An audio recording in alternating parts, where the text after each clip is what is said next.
At first, I was like, what is this? Is this for promotion? What we learned at school?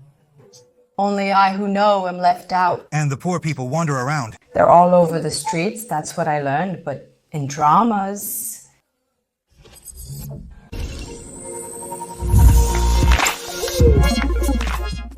Yes, hello viewers, this is Lee-Cherun. Today I've come to the factory like this. We'll take a look around inside the factory and talk about it a bit later. First, I have someone here next to me who came from Pyongyang. Please introduce yourself. Hello? I graduated from Kim Il-sung University in North Korea, and I defected from North Korea in June 2008. After a very eventful 4 months in China, I arrived in South Korea in October 2008. My name is Park Jin-hee. Yes. Nice to meet you. Did you graduate from Kim Il-sung University? Yes. In our country, people who say they graduated from Kim Il-sung University don't really become famous. There are real ones and fake ones there, but that's right. So to test if they're real, because our viewers want honesty.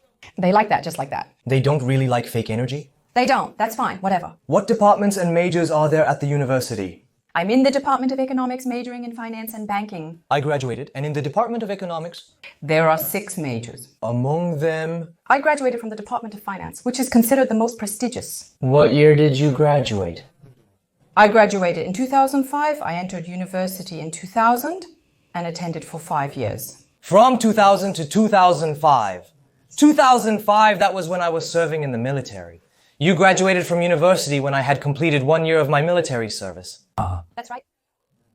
Comprehensive University, it's not easy to get into Kim Il-sung Comprehensive University That's right. In North Korea, because it's the top elite university. I think my father's influence played a big role, and I also think I studied hard and did well. First of all, I graduated from Pyongyang Foreign Language High School. A foreign language institute, yes, a foreign language institute. It's called the Central Foreign Language Institute, and it's right next to the Foreign Language University. Also, I took the entrance exam for the Department of Foreign Literature at the Comprehensive University, Because foreign languages. because I only majored in foreign languages in high school. Because of that, General. Subjects couldn't have good grades, that's right. Anyway, from what we've heard so far, thanks to your father, your family was able to attend a comprehensive university, and you yourself studied well and attended a foreign language academy and Kim Ji-seong Comprehensive University. Let's talk step by step about how you ended up dropping out. So, you were able to attend the comprehensive university thanks to your father? That's what you said, right, about your father. What did he do? My father was the commander of the Party Members Guard and the Young Workers Battalion. To put it in local terms, he worked on building monuments dedicated to Kim Il-sung or Kim Jong-il in North Korea. In North Korea, there is only one such job. It was a directly affiliated unit under the Central Party. A representative example is What kind of buildings would there be? the Juche Tower in North Korea, the Cholima statue and statues related to Kim Il-sung and Kim Jong-il in North Korea, The Eternal Life Tower? the 3 Generations Monument of the Kim family, which was recently blown up, was also made by my father. So that's what it is. Are you saying your father was the chief in charge of building the so-called eternal monuments in North Korea? That's right. Also, there is only one such job in North Korea, and what my father does is called yonggong. It means lifting heavy objects in the air and placing them in their proper positions. So things like granite or these monuments are really heavy, right? It's a technical job where you lift them and place them exactly in their proper positions. As far as I know, North Korea even made a movie about your father, right?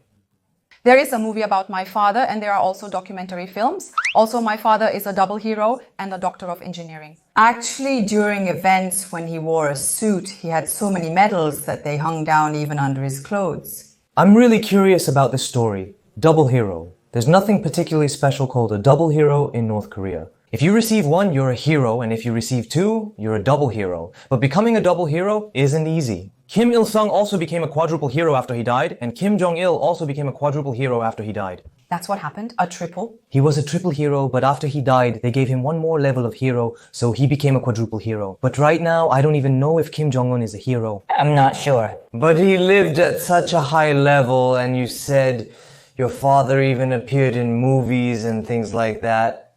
This is something I should tell you about my family relationships. I'm not sure if I can talk about this. What is your family relationship like?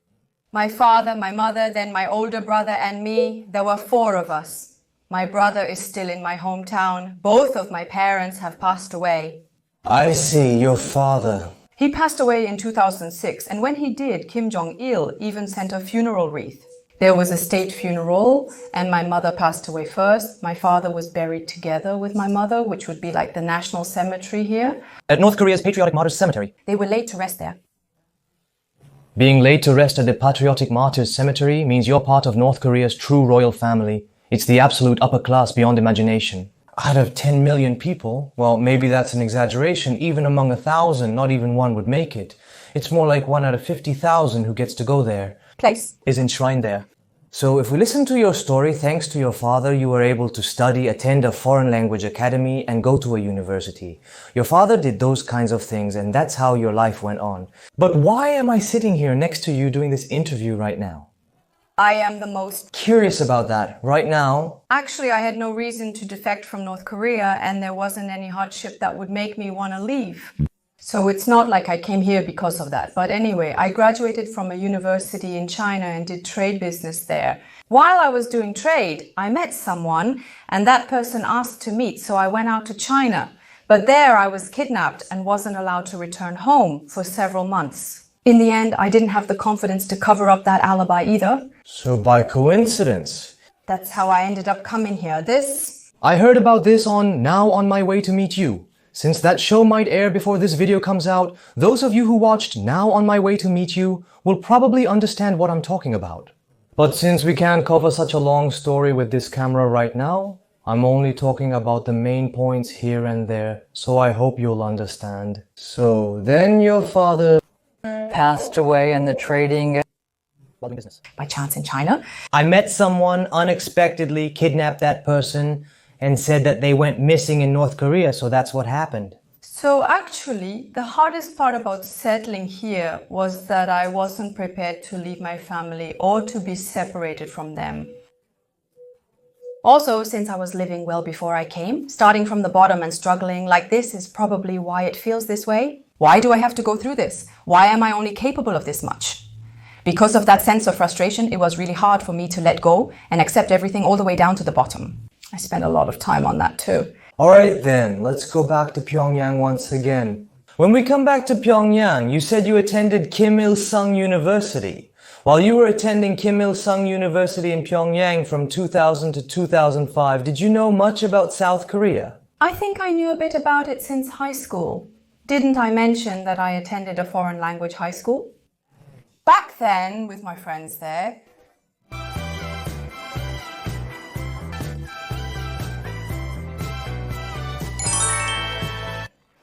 instead of CDs, we used to put dramas and things like that on external hard drives and exchange them to watch. But still, It wasn't official. We did it secretly among close friends. But one day, something like this happened. After the second or third session, during break time, we would go outside to exercise or do some stretching. That's what we would do? During that time, the teachers would come in unexpectedly and check the students' bags. It just so happened that I didn't have any related dramas or anything suspicious, but my close friend had an external hard drive in her bag and that got caught. But you didn't know, right? When I came in at that moment, the bag was all messy and her face had turned completely pale. I thought, what should I do? Anyway, that was one of the experiences I had. And from around high school, when I was about 15, I started getting exposed to South Korean dramas and South Korea in general. In college, I watched a lot of dramas too. I see. So even though your family was loyal to Kim Jong-il in North Korea, you still watched a lot of South Korean dramas. Did your father watch them too? Honestly, no, but really. My father was a real hardliner, very much a red. So just in case? If we ever got caught doing something like that, we were more afraid of our father than any punishment because he was such a strict man. So even if we were at home, we would call every hour or two asking, Dad, when are you coming home? We would ask about his time getting off work. We would check, and there was even something that happened to Dad that was just like a drama. When Dad came home, he knocked on the door, bang, bang, bang, bang. Dad was scarier than the people who came to inspect us. So that's why the device... We pulled the whole thing out. There was no time to dream or sleep, and everything was on the blanket. We just stuffed everything in and did that. In my case, my father was scarier than the inspectors. No. But from what I've heard, your father didn't really watch dramas like that, right? But the daughters, And the children. you saw it. So Kim Jong-il. I guess that's what happened, Father. He must have said, just because someone is a revolutionary, it doesn't mean their sons or children will also become revolutionaries. But father has lived that way since long ago and we are new. Generation, right? So, That curiosity and also dramas here are much more interesting and realistic than in North Korea. And they're more realistic than in North Korea. How do you feel when you watch movies? There's nothing like skinship or anything fun. It's all about revolutionary ideology. But South Korea isn't like that, so I think it was really fun. Still, You must have watched all the movies your father appeared in, right? the movies my dad appeared in, it's North Korea's Construction Day, May 21st. On that day, they would play that movie. That movie was shown once a year, and in the movie, it shows that I don't have a mother. Every time my mom watched that movie, she told me to turn it off because it made her feel bad. She said, your dad did that on purpose, directing it that way. He wanted to make it more provocative while filming a North Korean movie. That's right. He probably wanted to create some kind of story, that's right. Then the person sitting next to me is someone who received more benefits from the party than anyone else in North Korea. But while watching those Korean movies and dramas, did you start to feel some longing or admiration for South Korea? At first I wondered, is this some kind of propaganda? Are we... Learning this at school. Am I the only one who knows this kicking a can? Walking around and the beggars. Are all over the streets, son. That's what I learned. But the first drama I watched was Nobleman. So like the rich and The poor people's... they combine their lives, right? But even though they're poor, they don't really go around with empty cans like that. So is this Hong Bo-young? but then again, After that, I watched the police special forces and various dramas like Autumn in My Heart. The melodramas were so fun, and I realized, oh, this is a different world from the South Korea I know. They live well. That's what I learned. At first, when I watched Korean dramas, I saw some negative images. But at some point, It seemed to change into a sense of admiration. But you defected from North Korea? You said you defected after your father passed away? Well, now, I got caught. So, after you were detained in China, how did you get out and come to Korea? So, the person who took me didn't intend to sell me into human trafficking or anything like that. that person, He had been secretly in love with me for years, and when I got engaged in North Korea, he thought if he left me alone, I would get married. So he lured me out, and that's how I ended up not being able to return. So of course he threatened me or acted scary. or hit me or anything like that. None of that ever happened. They let me go so I could leave, but they didn't take me back home. But since I snuck out, I had to sneak back in. If I got caught and brought back, how could I explain how I went to China and got caught? How could I possibly explain that?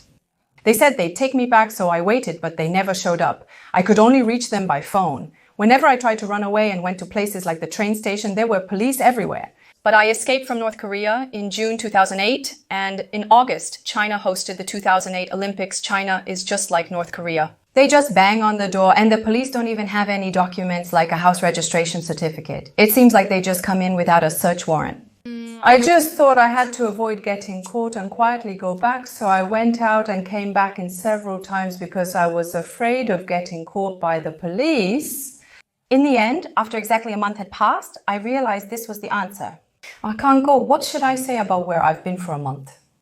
North Korea. Really, in Pyongyang, I was in a high-ranking position, but I just couldn't figure out how to cover up that alibi for a month.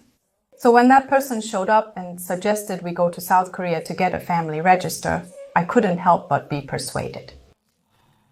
So, listening to everything you've said so far, it seems that way. To make it easy and simple for our viewers to understand, if I were to put it briefly, when I was born, my father was the leader of the party shock brigade, and our family was well off. It seems we received a lot of benefits from the party as well. So, I attended the Pyongyang Foreign Language School, graduated from there, and thanks to my father's influence, and also because I studied hard myself, I was able to go to Kim Il-sung University. And after I graduated, it seems my father passed away. When a father passes away, there's something like that in North Korea. I don't know if we have a saying like that in our country, but there's a saying like that in North Korea too. There's a saying that when a landlord becomes a servant, it lasts for 3 years, but I think my situation was a bit different from that.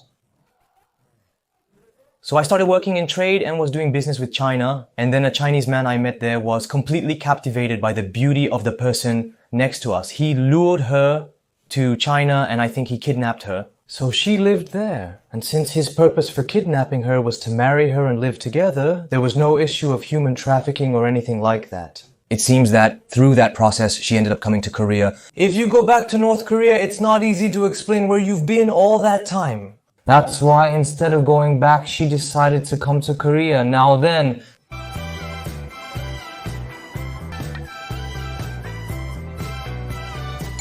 while you were in college, you longed for South Korea after watching Korean dramas. How did you feel when you actually came to South Korea? You know, in North Korean dramas and movies, they sometimes show beggars' clothing. That kind of clothing. Not a single person. And there isn't even one homeless people. Even the homeless aren't wearing ragged clothes like that, that's right. And